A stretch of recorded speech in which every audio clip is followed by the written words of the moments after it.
Kia ora and no mai to Between Stitches. I'm Julie from Will on Wheels, and today I am talking to Philippa Blackmore from Twig Tale, who is joining us from Te Rangi in the wild, wild west of Tamaki Makaurau, Auckland. Philippa, if you'd like to share a little bit about you, please. Kia ora, Julie. Thank you for having me along. Yes, you're right. I'm in Te Rangi, West Auckland, and I am currently the CEO for Twig Tale. And we're a digital sewing pattern company. I'm based in Auckland, but we're a remote team, so we're everywhere. That's awesome. It's global reach. Yeah.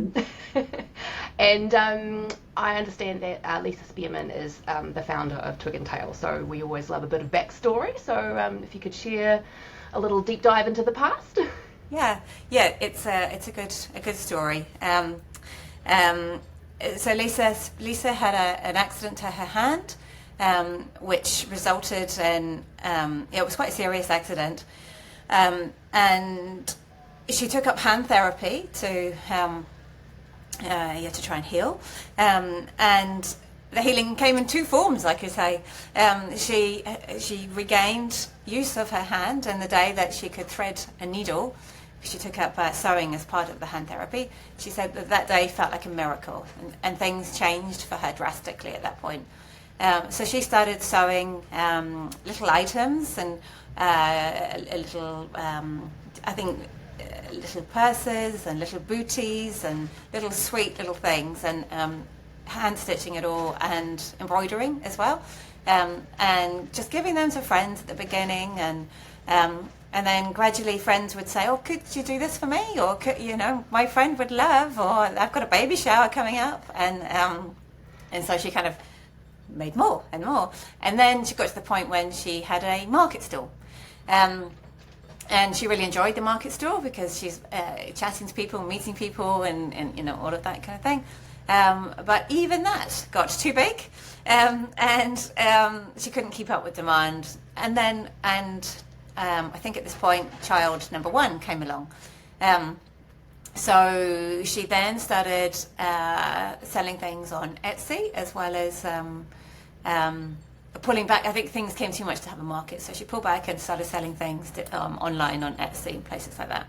And then pregnancy number two wasn't quite so smooth, and somebody asked her, could she make, I can't actually remember, Pathfinder vest perhaps, or so I can't actually remember which one it was. I should, but anyway, somebody asked her, could she make something for her, because she didn't have it in stock on her shop on Etsy, and Lisa said, "Oh, I'm sorry, I just can't at the moment."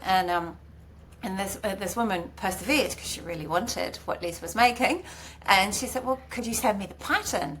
And so at this point, Lisa had a bit of a light bulb moment and thought, well, I could send a pattern.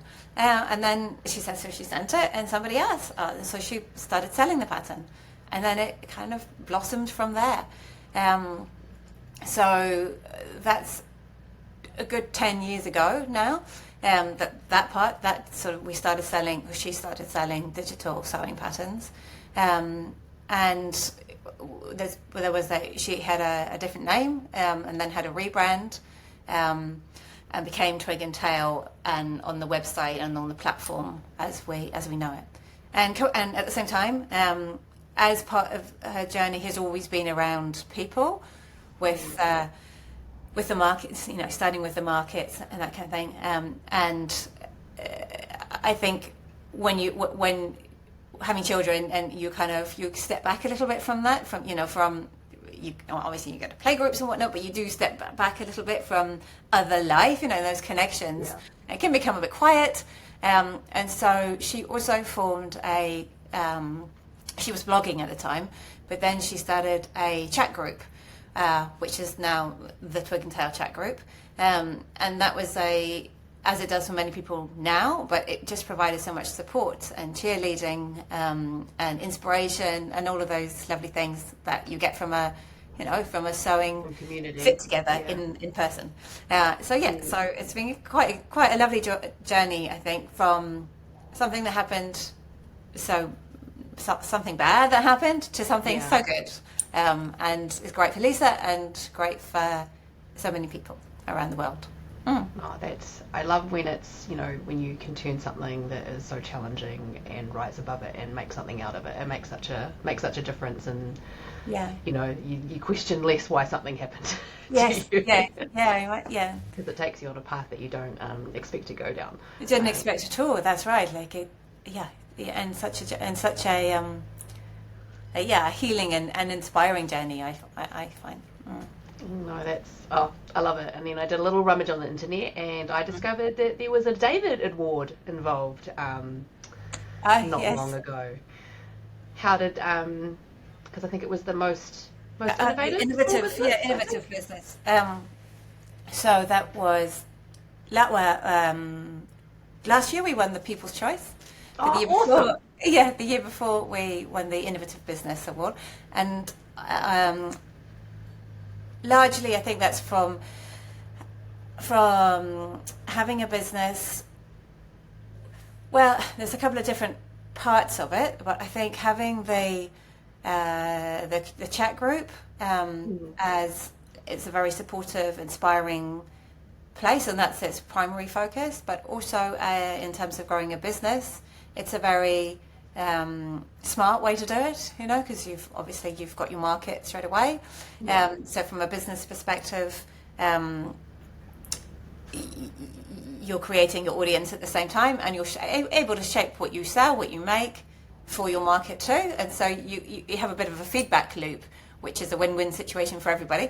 So you've got that element to it. Then also the fact that we're a remote team, and we get the best of all worlds in that respect. That we are all actually at the moment we are all mums in the team, so is really good for work-life balance, obviously.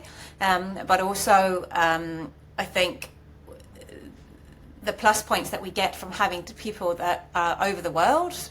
So our community leader Erica, social media, she's in the States, the US. Somebody else, Angela, is in content creator and embroidery stitcher. She's in Canada. We have Lynette, our production manager and writer mostly, and she's in Australia. And then we have our core kind of New Zealand, down in Christchurch, in Auckland, and so. But having that spread, but able to work as a team was another thing that the judges really liked. So that's quite exciting. And then I guess all the tech that goes with it that makes it possible. I think none of this when I was a kid even was like the internet was only just evolving when I was coming through school. So who would and Skype was the thing of the day. Yes.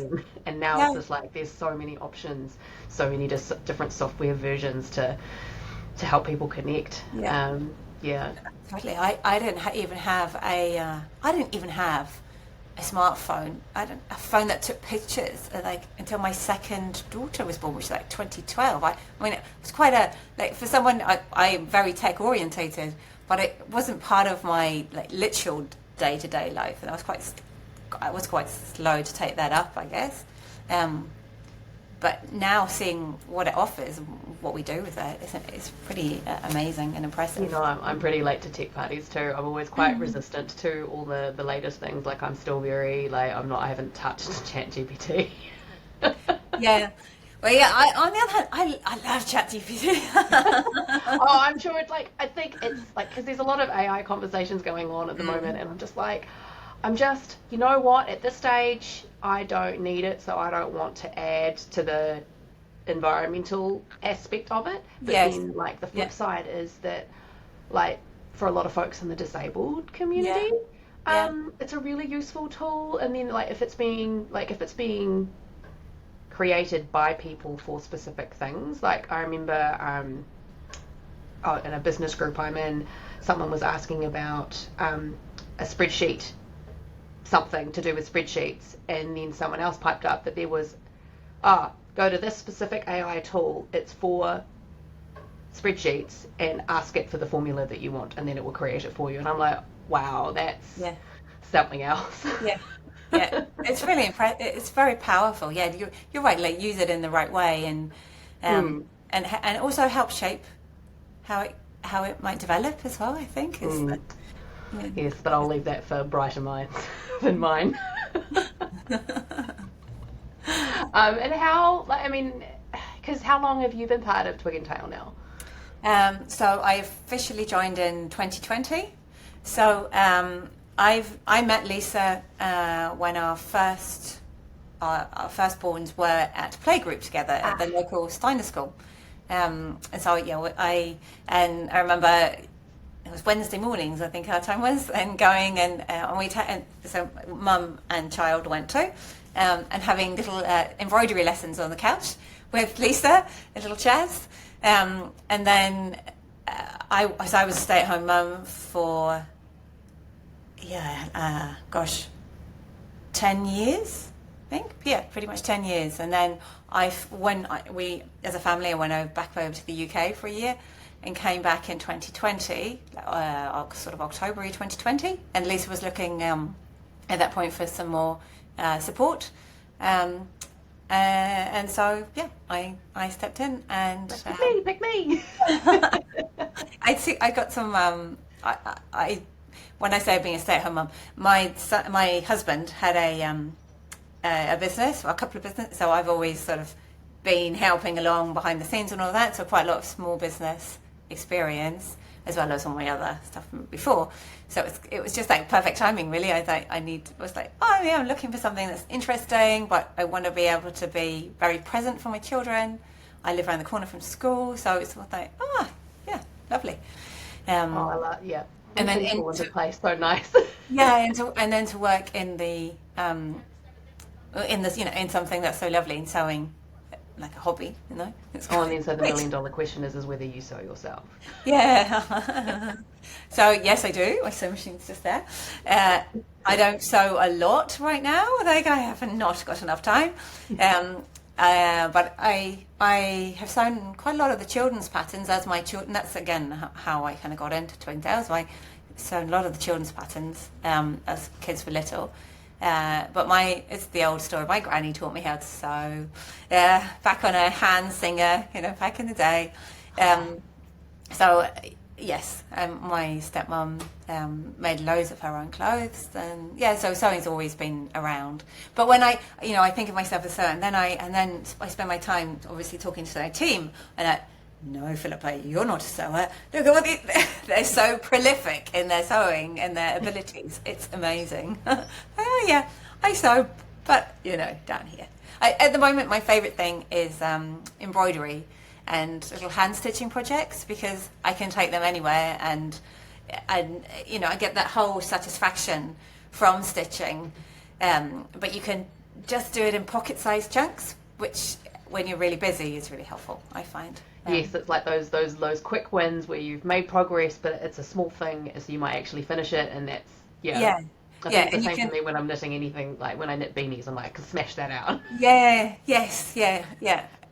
Quite and transportable and all of that. Yes, it's all Yeah, about a portable project. it's really I good. understand. Yeah, yes, you would very much understand. Knitting is a little bit more unwieldy as things grow, but yeah, embroidery is definitely something you can definitely tuck down the side of the handbag. Yeah, yeah, it's good. And like, because of course you would have such a like quite a vast community and varying levels. Have you? And I'm a person that likes to modify almost everything that I make. Once I've made the first vision, I like to change it to do something else. Oh yes. Yeah. So has there been any patterns where you've gone, where someone has just sort of taken it somewhere you never expected it to go? Yeah.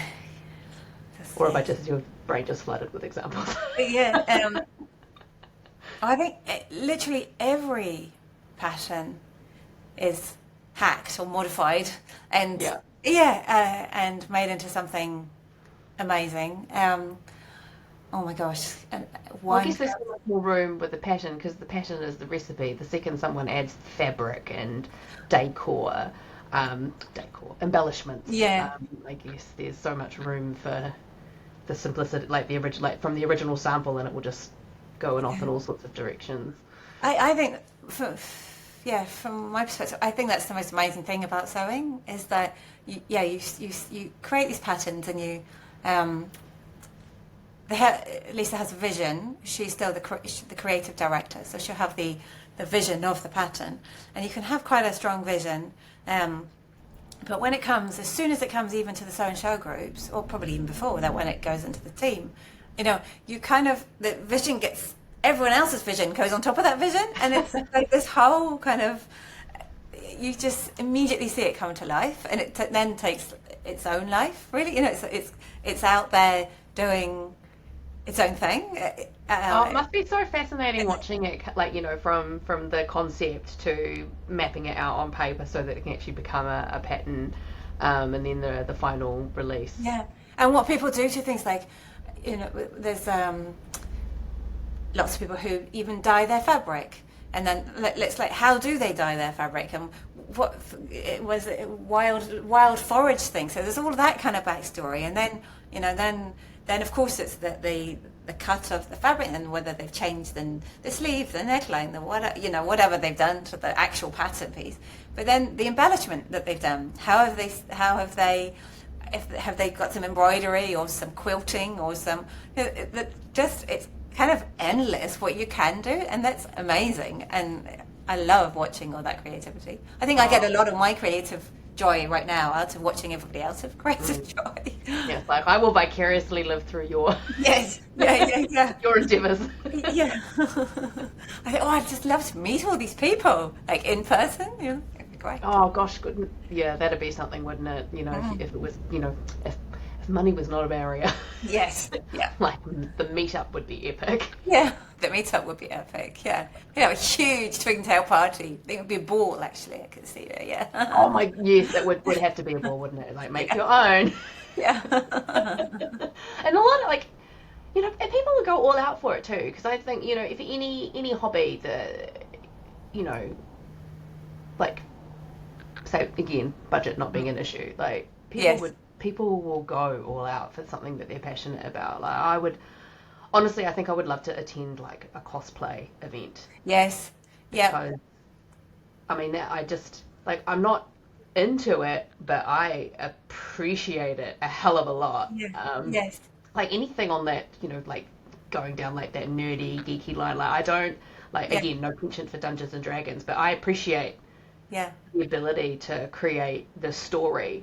And then also for people to do role play, because for me, like, role playing has got not the best connotations because it's the most uncomfortable thing, because when you're doing team building or work stuff, and you're like, okay, I have to do a role play now, and you're like, no, like, don't make me do that. Yeah, please don't make me do that. I don't want to. But because obviously D&D is nothing like that whatsoever, so don't. But it's just the fact that it's a much cooler, like the nerdy cool way of fiction, expressing yourself and having fun. Yeah. Well, so there's lots of stuff that I wish I was nerdier. I'm like a level one nerd. Yeah. It goes into lots of, sewing is so great for that's such a spectrum, isn't it? Such a spectrum of all sorts of hobbies and interests, and it facilitates so much. I think that creative facilitation is really rewarding and really inspiring in the chat group. I think when I was having a little nosy around the website, I was like, oh my goodness, I think my favorite thing that I found was the ability to add like dinosaur things to your, so you've got whatever thing you've got, but you can just add dinosaur spikes. I'm like, yes, I'm in. Yeah. And then you could use the animal boots and make your feet. And then also the pockets, I have to say. Like, pick your own pocket and add it. Oh, yes. Yeah. Yeah, makes great. And the sleeves, I think, has been a big one. And even different hoods. Interesting. Yeah, so many options now. Yeah. And then I guess, because I mean you're already operating online, but like COVID changed, like there was lots of pivoting for everybody, but you would have already been well established as remote and operating. But were there I guess different challenges that the typical business Yeah, like you would have had against? Oh, yeah. No, for you know what sure. I'm trying to Yeah, ask? for sure, for sure, for sure. I think there was a the bonus side was that lots of people had more time, and lots of people turned to their hobbies that they could do at home, and sewing was one of them. Um, so that was a bonus for us in that respect, and pattern sales were bigger then. I think having the chat group was great as well, and that it was a big source of support and respite and release as well, which was great. I guess the challenge would have been is that at that point our pattern maker and Lisa would meet in the studio in Auckland. And to design and then to produce the video, the tutorial video. So that part of it, what was on hold a bit, or up and down with New Zealand's lockdowns and whatnot, that was a bit tricky. But then we got through that, and things changed slightly, we tweaked things slightly. And so, but yes, I guess that was the biggest change. But yes, as you've already hinted at, being a remote company, we had that, wasn't but quite as wasn't quite so horrific bad. as others experienced, I guess. Yeah, yes, that's right. That's right. Nice. I've just had a brain blank on questions, so maybe I'll throw you under the bus and go, have you got any questions for me? Ooh, so when's the next tour? Oh, maybe. Well, at the time of recording this, I'm trying to organise one for later this year, but it will be very short. And I'll be doing something which I haven't done before, which is try and do 2 jobs at once. Oh, wow. So I would have I'm just talking with my Mihi at the moment to see if I can reduce my hours for 4 weeks. And then I would travel for those 4 weeks. So I'd drive to location, work during the week, pop up on the weekend, because I'm already in that location. But the dicey day is the Sunday where I would drive and then pop up, like it would a big day. Yes. It's a drive event day, which I normally I only do maybe once or twice on a regular tour. Yeah. Wow. So for the uninitiated, I'm on Wheels ended up on the map by doing national pop-ups. I'm a travelling yarn shop basically, and I would try and bring the yarn to the people, and when I do a full national tour, I will drive right down to Invercargill and back. It's great. I love that image. So yes, but COVID messed with a lot of my plans, which is why I do all these online things now. So have you knitted all your life as well then? No. My story is I learnt when I was very small from my namesake, Julie Wiley, and then I forgot about it for a couple of decades. And then I got divorced. So rather than didn't want to pay for counselling, so I self-therapied with knitting, ballroom dancing and walking. And that's ballroom dancing? Yeah, ballroom dancing. Awesome. So I am an avid fan of Dancing with the Stars. Fantastic. No, so I think, and I did the dancing, I think I did off and on for at least 4 years, maybe 5, 6, because I went and came back quite a few times. Yeah. And that was how I found my bestie. We connected through dance. Got her into knitting too. She's not as dedicated as I am, but her job's way busier than mine. So, but yeah, she dabbles in knitting, which warms my heart. And that was 20. Oh God, when was the split? 2011. Yeah. 2011 when we separated. 2013 the divorce was official. But yeah, 2011 was when I picked up the needles again. Yeah. So then I was like, oh, like, I haven't been knitting for that long. I'm like, oh, yeah, I have Yeah. now. Yeah. So it's like, I still don't think of myself as an experienced knitter. Mm-hmm. Um, but I'm definitely above average. Yeah. Yeah. I bet you. Yeah. Bet you're much better. And I was always interested in the way that you sort of take it out to the people on your big tours, and also with your meetups that you arrange, your weekend meetups. I, Oh, the retreats. the retreats, that's Oh, right. yes, I've just come back from one. No, I think that came about because, so there's there's quite big yarn retreats that are full of classes, which is great because then you've got access to stuff that you want to learn and you get a real human tutor, because that's for a lot of us, that's how we learn best. Yeah. But the thing about those events is, like, you go away to have this knitting retreat and learning retreat, but it is far from restful. So, and it's stressful because you're worried, like, timetables, and then you don't get time to talk to people. And I was like, you know what? I think I want one where none of that. Yeah. Yeah. Just want space Just and space to craft or catch up on a book or colour in, or I had someone painting on my last one. Just downtime where you can actually decompress. And when I first introduced them, I did them over a weekend, Friday to Sunday, and the immediate feedback was too short. Yeah. Yeah. We need more. But that's true, because by the time, like, you arrive on the Friday, but you can't really relax on Saturday because you're leaving the next day. So now I deliberately do them Friday to Monday, so that Saturday you've still got a whole day. So even though, like, Monday's not really much because you're checking out, but you've had the actual weekend to enjoy being away. I always try and pick a house that has a spa. Lovely. Yes. Relaxing. A draw card. I almost, like, not often I won't partake of spa, even though once I get in, I'm like, oh yeah, but I'm not very good at sitting in heat for very long. Right. But I know that it's nice to have there. It's nice to know that it's some there. people love that. Yeah. Yeah. And then I do all the cooking.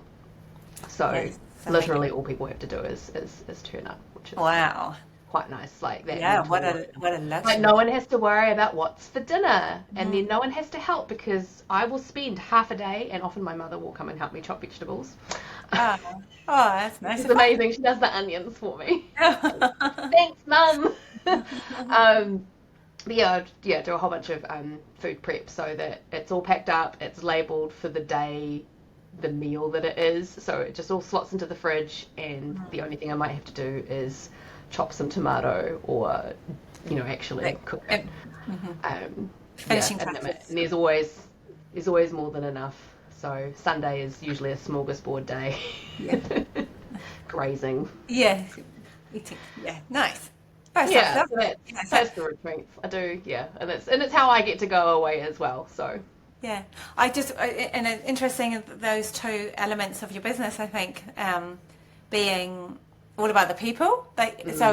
So, and then the other part then is, how do you find all your lovely yarn? How do you select it? Do people come to you, or do you go out and find it? Oh no, the yarn supply is a massive trust exercise. So basically all my suppliers supply on consignment. Yeah, wow. So events like Woolfest or Fibretron, I'll do a bit of a collection at the end. Yes. Otherwise it gets sent to me. Or if I'm touring, I'll get top-ups sent directly to certain locations, so that I can, because it won't fit at the start, but by then it will replenish what has sold. So that's where the yarn comes from. Is just, but it's but the other part of the business ethos is supporting local. Yes. So only New Zealand brands. Fantastic. Are part of the inventory. Yeah. Yeah. Great. We do have a knit pattern, actually, a knitted pattern. Ooh. A doll for dolls. Look, it's very cute. A little cardi and hat and scarf. It's really fun. Oh, that's cute. Oh my gosh, have you heard of the Tree Change dolls? The lady, I think she's in Australia, and she takes, like, the Bratz dolls or Barbies and wipes the makeup of the yeah, Yeah. makeup that's too old for children, Yes. and then converts them into like like an Ah, actual okay. better replica of what a child looks like. Yeah. Yes. So like all the big makeup's gone, and then it's just like not like regular eyes and like non poofed up lips. Yeah.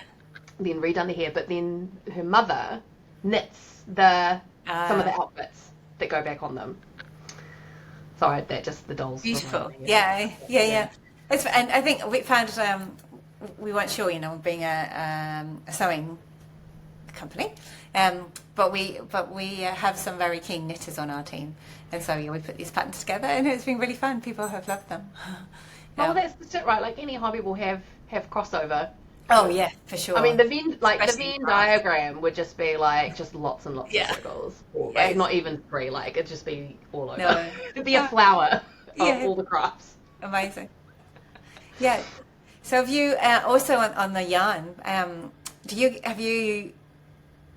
I'm quite fascinated. I'm from the UK. I guess also there's a big wool what's industry, Industry, yep. in Wales and Scotland, and I love the feeling of wool, and we coming over here, similar, and I've been quite interested.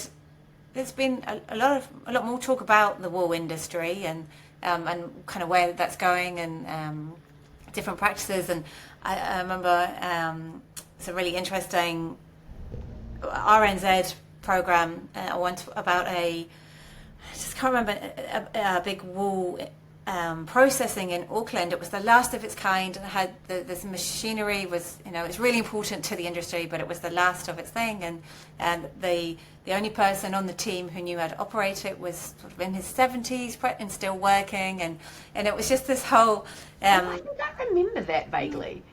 yeah, it was. I can't remember enough of that to be particularly interesting, but it was more the that longevity of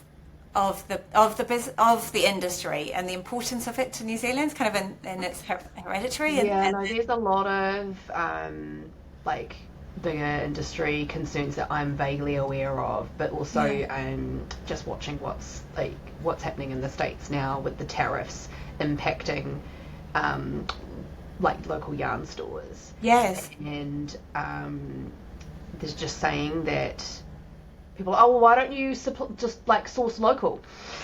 It's like, well, let me tell you why we can't do that.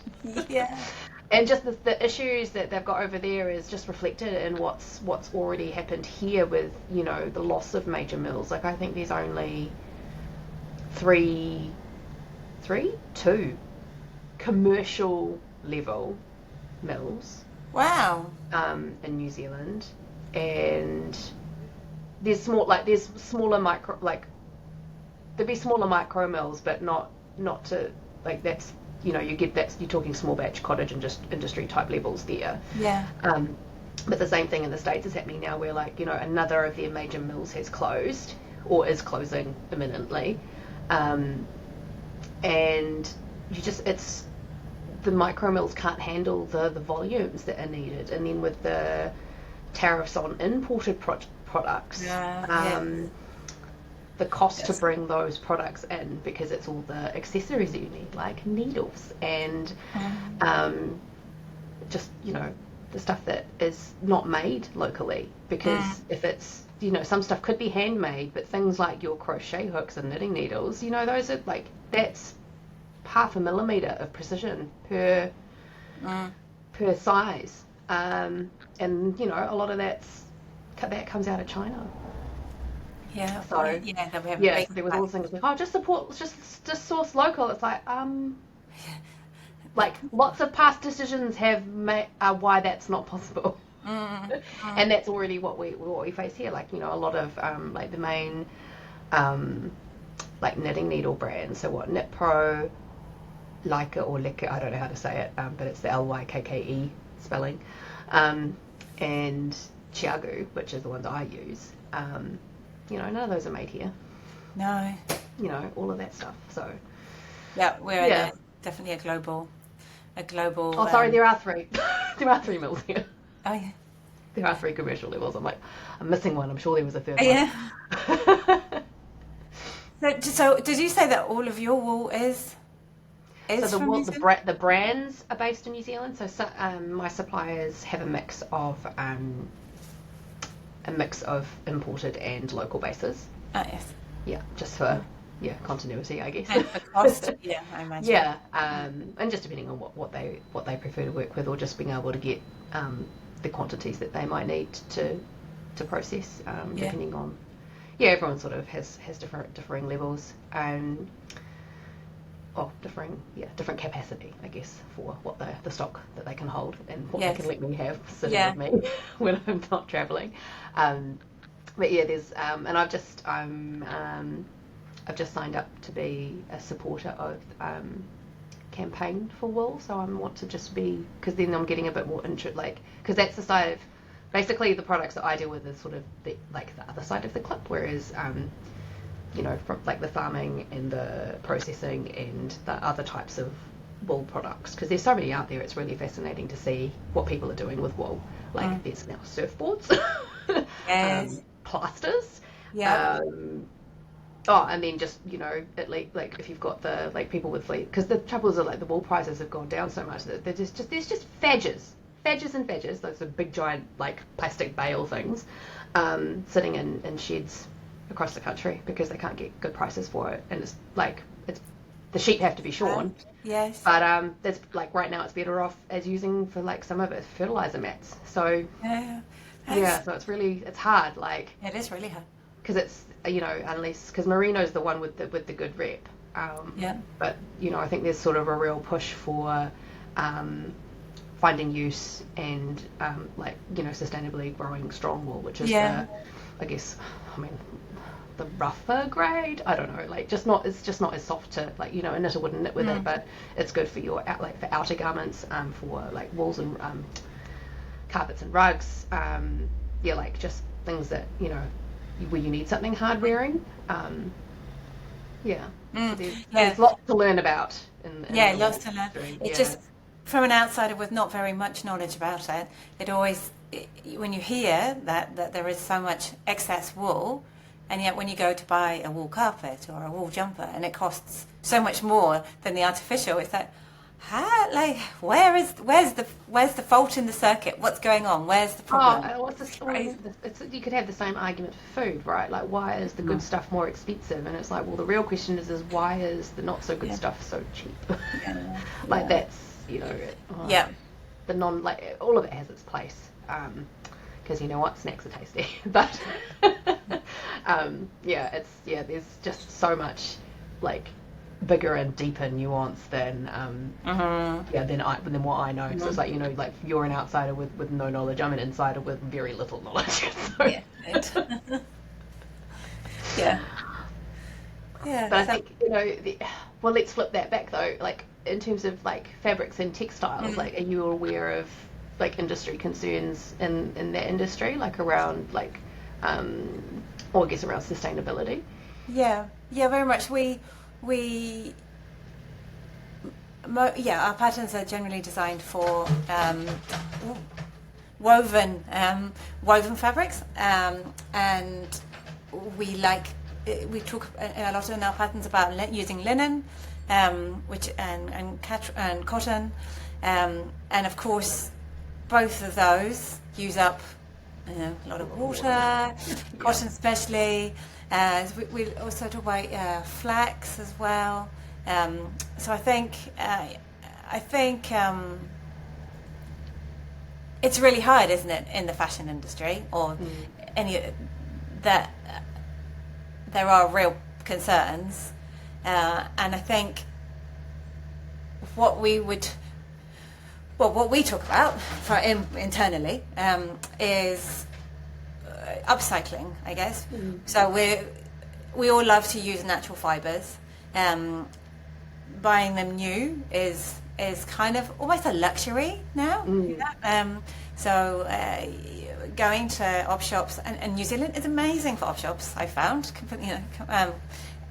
Going to op shops and finding things that might not see the light of day, again, or and repurposing old tablecloths and all those sort of bed sheets or whatever. It can be all sorts of different kinds of fabric, and that whole upcycling view on finding your fabric. So I guess sewers have a bit of a name for huge stashes, and so now there is a lot more awareness about sewing from your stash, using what you have, if not repurposing fabric that you may find in other places, and then if you do have to buy fabric, just being really aware what you're buying, where you're buying, and how it's produced, and I guess being really intentional. Maybe that's the thing, is that I think that's again, it's that crossover. Like we're the same, when I was earning more, I was happily building up a stash. And of course now I have really easy access to a lot of beautiful yarn. Yes. But over time it's like, okay, now I've got quite a lot, and like a lot of my queued projects, like the yarn is wound, the pattern's printed, they're all ready to go. So I don't count that as stash because there's a plan for it. But if I put that back in stash, I'm like, oh, actually I still have quite a lot of yarn. Yes. Yeah. So I am slowly chipping away at it, and it's so satisfying, especially when I use something that I got quite a while ago, and I use that up in something. So that's always but and I think that has been a general shift. I think very much in recent years. Like I'm like, that's just it. Like if you've got the budget for it now, and maybe it seems excessive, but when you're retired and you still want to work with nice yarn, that's what the stash is for. So it's like I never like to make people feel bad for spending a lot, but it's more, do you love it? Like, do you love it? Like, do you love it enough that you are going to think about this? Like, if you leave it behind, are you going to be thinking about it the entire time? Then maybe you should get it. Or if you love it enough, I need to let you know that once, like, this is, sometimes I've got colorways that are non-repeatable. So I'm like, that colorway is not happening again. So if you love it enough, then this is your chance. And then they see it, and then they're like, and I'm like, you know what? It's okay. Like I'm not all about trying to force purchases. Like I want you to love the yarn that you've bought from me, and like, because I know a lot of yarn's going to sit and stash for a while because I'm the same. Yes. But I want people to love it and to be able to use it for something that's special for them, or a gift, or and then they'll enjoy using it because it was a thoughtful purchase. I think that's right, isn't it? It's the intention, and I think almost anything that humans do as a hobby is not.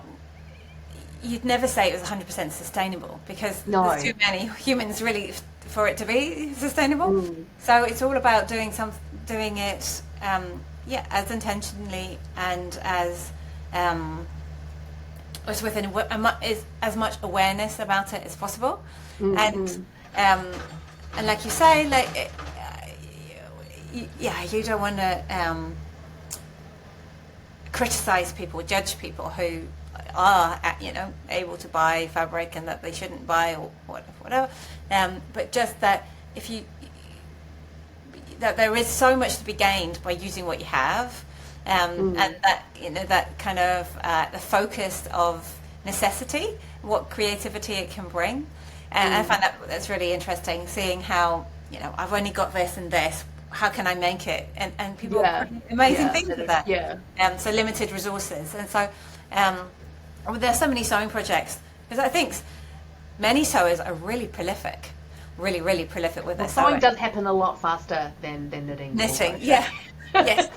So I guess the prep is higher, but the execution is much faster. But one of my members was saying to me, on one of our virtual stitch sessions, like, pointed out, and I was like, oh, that's true. Like, there is that outlay, but if you compare the number of hours of activity you get from your purchase, versus like going out for dinner or going to the movies, Yeah. Like the hour enjoyment per hour Yeah. Absolutely. ratio is vastly different. And that's not to say that like going to the movies is a terrible idea, but it's just that if you were doing the maths. Yeah. The whole process, there's a lot of joy and And mental just time health benefit. spent enjoying your materials, just going, what am I going to make with that today? Am I going to make anything with that today? Yeah, yeah, and then the act of making as well as a real booster. Um, yeah, that's really important. And there is a lot of talk about it in the sewing industry, as I'm sure there is in the knitting industry, but and things running like Me Made May, which is running this month, and people. I think, and one of the things I really resonates with me was that if you spend the time and you creating something, you put a lot of love and care into it, then you will probably appreciate the garment that you've created and wear it with more joy, probably wear it for longer, And care look for after it more, mend it, all of and all of that, the visible mending and all of that, and yes, no, that's something using, that's on my hit list. yeah, and using embroidery to cover up. We've got little insects embroidered, and they make great hole busters, hole Nice. cover-ups. And so then you kind of your garment.